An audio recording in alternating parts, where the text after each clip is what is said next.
Dinosaur முட்டை மார்க்கெட்டுக்கு வந்திருக்கு கைஸ். வெயிட் லாஸ் பண்ணணும்னு நினைக்கிறவங்க இந்த மாதிரி முட்டையை அவாய்ட் பண்ணிக்கோங்க.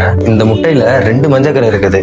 ஆல்ரெடி நான் எக் அவாய்ட் பண்ணிட்டு இருக்கேன். ஏன்னா அதுல இருக்கிற சிங்கிள் யாக்ல உள்ள கேலரிஸே என்னால என்னோட டயட்குள்ள ஃபிக்ஸ் பண்ண முடியல. ஆனா இதுல 2 யாக் இருக்கு. இதை நம்ம அப்ராக்சிமேட்லா கனெக்ட் பண்ணி பார்த்தோம் அப்படின்னாலே 120 கேலரிக்கு மேல போகுது.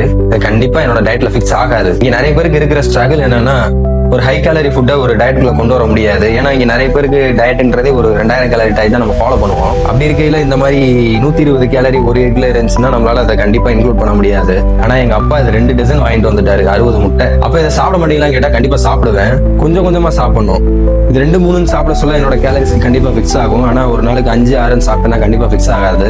எந்த ஒரு ஃபுட்டா இருந்தாலும் சரி, உங்க கேலரிஸ்க்கு ஃபிக்ஸ் ஆச்சு அப்படின்னா நீங்க செலக்ட் பண்ணிக்கோங்க. அப்படி இல்லைன்னா அவாய்ட் பண்ணிடுங்க. மறுபடியும் சொல்றேன், இது உங்க கேலரிஸ்க்கு ஃபிக்ஸ் ஆச்சு அப்படின்னா சாப்பிடுங்க, அப்படி இல்லைன்னா சாப்பிட வேணாம். இது மாதிரி உங்களுக்கு நிறைய ஃபுட்ல சந்தேகம் இருக்கும். உங்களுக்கு எந்தெந்த ஃபுட்ல சந்தேகம் இருக்கோ அந்த சந்தேகத்தை நீங்க கமெண்ட் பண்ணுங்க. நான் கண்டிப்பா அதுக்கு ரிப்ளை பண்றேன். மறக்காம நம்ம பேஜை ஃபாலோ பண்ணிக்கோங்க. பாய்.